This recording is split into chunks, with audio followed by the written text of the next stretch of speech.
everyone. It's been a while. I think it's been like a month since my last video. Yeah, originally this video was supposed to be a skit I made, but when I went to go film it, the audio was terrible. So while I wait for a new microphone, I'm gonna make an apple tart today. And you're coming with me. We have arrived at the grocery store. Now I have to get things for the apple tart, which is gonna include a lot of butter, 4 pounds of apples, and some other stuff. Oh, and backup pie crust because I don't know how well making pastry dough is gonna go. Anyway, see you inside. It's a Julia Child recipe, so we're gonna need a lot of butter. 4 pounds of apples. I was gonna try to get fresh apricots, but they didn't have any. Oh well. Whipped cream, because it's not an apple pastry without whipped cream. Pie crust, just in case something goes horribly wrong when trying to make pastry. Apricot preserves, because of the glaze. And I have everything else at home, so that's all we need. See you when I get back. This will be our guide. Hi, we're in my kitchen now. So all my ingredients are set up over there, and the first thing that you need for this recipe is to make your pastry or your shell. So that's what we're gonna do. So for the crust, you're going to need 1/3 cups of flour, 3 to 7 tablespoons of granulated sugar, baking powder, 7 tablespoons of fat, which is 5 tablespoons of butter and 2 tablespoons of vegetable oil, a mixing bowl, an egg, vanilla extract, and wax paper. Flour? Oh, that's too much. Does that look like halfway? Close enough. Then it says to measure your sugar in tablespoons. We don't do that here. If you're gonna have sugar, you need to have it in cups or half cups. It says 3 to 7 tablespoons, and I think there are 3 tablespoons in a 1/4 cup. So if I double that, it's a half cup. And then it says an 1/8 teaspoon of baking powder. I don't have any teaspoon measurements, so I'm just gonna say about that much. Yeah, that looks right. 7 tablespoons of fat or 5 tablespoons of butter, and then a little bit of this. Yeah, don't get any paper in there. Is that right? You can't see it, that's probably right. Egg. And a 1/2 teaspoon of vanilla extract. Or basically, about that much. Actually, maybe a little less. It should be fine. It's vanilla. What can go wrong? Famous last words. So that's what it looks like now, and then we can go like this. To that. I have no idea how long we should bake this for, so I'm gonna chill it, read, and then figure it out. Sleep well, friend. All right, now let's find how long we're supposed to bake that for.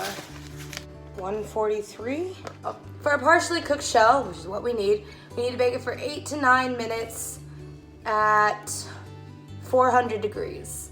Let's do that. I can't decide whether or not I should roll out the pastry or start to cut the apples. I think I'm gonna go with roll out the pastry. Cutting board, flour, pastry, and most importantly, rolling pin. When they say well-floured work surface, they mean well-floured, well-floured. So what if there's gonna be flour over my kitchen? Well, I know a couple people who would object to that. Hi, Grandma. Hi, Mom. I mean, it tastes like pie crust with a little too much vanilla. That's not a bad thing. Let's start out by rolling about maybe, let's do half. We're gonna see how well it goes with half. A little more flour, sort of laminate it, and we begin to roll like cookies. I should probably flour my rolling pin.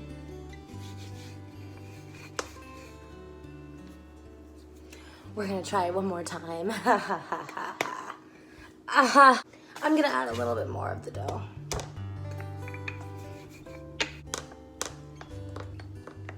That's looking okay. Let's see if I can transfer it now. I'm gonna get my cake pan.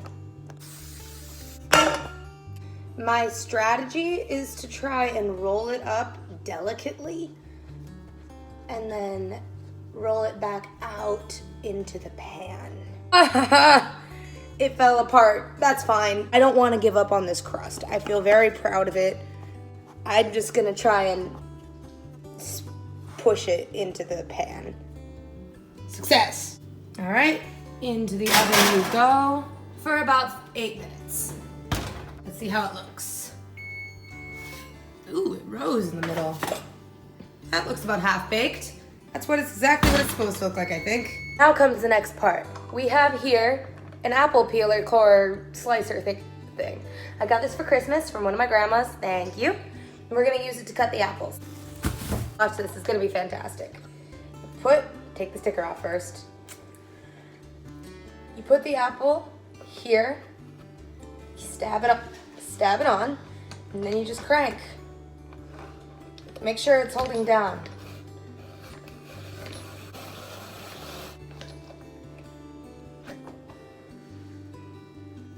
All right, the apples have been cut. These are the ones for the top, these are the ones for inside. For the apples that go on the top, you're gonna have to coat them in sugar and lemon juice. Sugar, lemon. I'm gonna cut it into a quarter.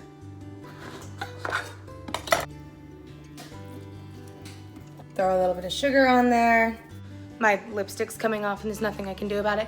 So for the next part, we're going to take the rest of the apples, pour them in a saucepan, and cover them with water. Then cover it and place it on low heat and let it sit there for 20 minutes. I took out the strainer because I realized that we're gonna have to make it into the sauce later and then boil it again.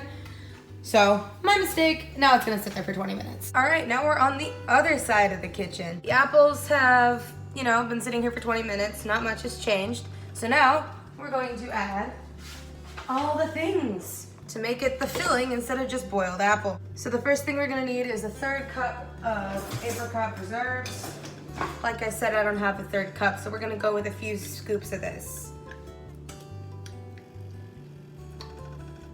That's probably good. And then we need a 1/4 cup of cognac. I had to get my mom to buy this because I made tea. Julia Child used a lot of liquor in her recipes.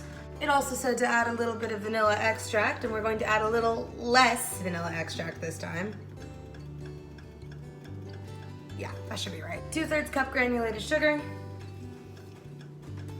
3 tablespoons of butter, and spices. Now when I make apple pastries, I usually like to use cinnamon, nutmeg, and cloves. It only recommends cinnamon in the recipe, but we're adding nutmeg and cloves because apple pastry is an apple pastry. You only need to add like a little bit of cloves. Because like if you add too much, it's like, oh, that tastes like cloves,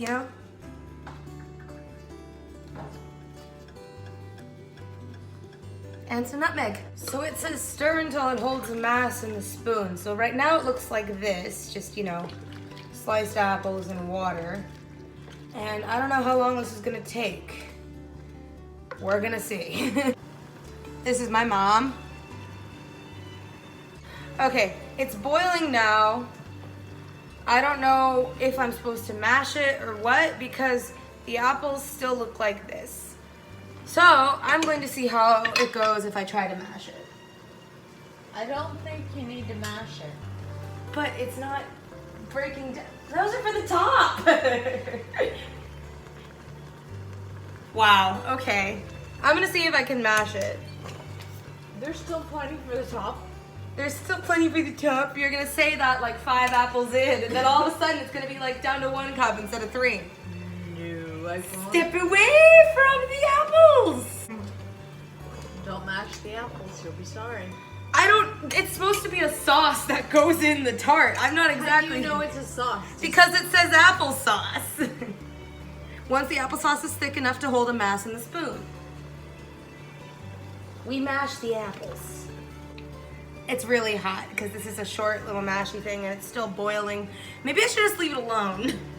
It doesn't say how long I'm supposed to boil it. So I don't know what I'm supposed to do, but I guess I just need to keep stirring. Drain off some of the water and see if that helps. And now we continue to stir.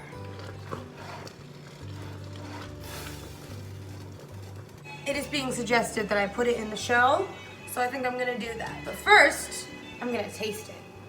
Because it's always important to taste your food, even if it is just gonna be inside of something. You need to know what it tastes like, so that you know how it's gonna come out. Ah! Don't jump. My God.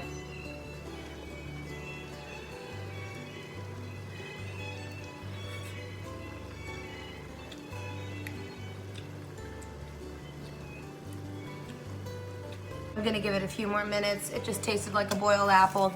Ow, I just got boiling water all over me. Let's taste it again.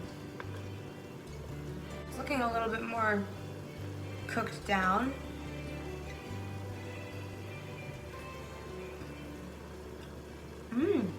That's better. That time you said, Yes, it's good. It's time to put it in the pan. I mean, the pastry shell, my God. It's in the pastry. Now all we have to do is decorate. There's a lot of shapes in here and they're supposed to all go around like that, but I don't know exactly how symmetrical it's gonna be. So we're just gonna see. So I was gonna do another spiral in the middle, but the rest of the pieces were too small, so I just broke them down and hit them with a bunch of sugar and cinnamon. Juba, no. And now it goes into the oven at 375 for 30 minutes. We have one more thing to make while it bakes, and that is an apricot glaze. I don't know why apples and apricots go together, but Julia says it works, so we're gonna do it. So it says to make the glaze, all you need is a half cup of the preserves and then cognac.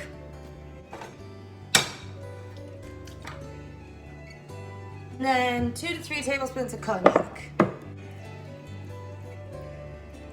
God, what's it doing? Okay, hold on.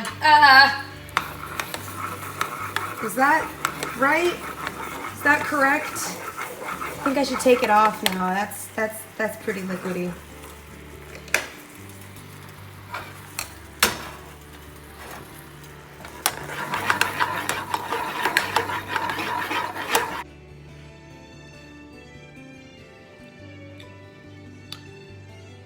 Tastes like apricot preserves and cognac.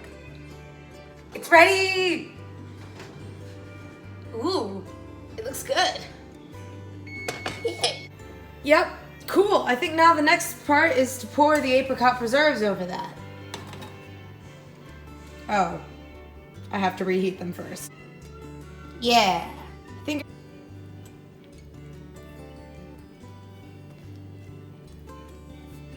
So the recipe says it's good either hot or cold, so we're gonna do it cold. I'll see you in a few hours. Bye, friend. And it has chilled long enough, so now we're going to try it. I have a feeling it's very thick.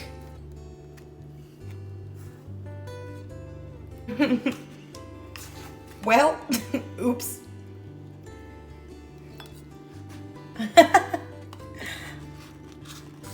Come on. There we go. Update. I just tasted the crust on its own, and it tastes like an ice cream cone, like the waffle ones. It's really, really good. It's better than the pie crust at the store. I'm kind of glad I made it. So that was my adventure with cooking an apple tart. I think I would say it's pretty successful, and it's really delicious. See you guys next time.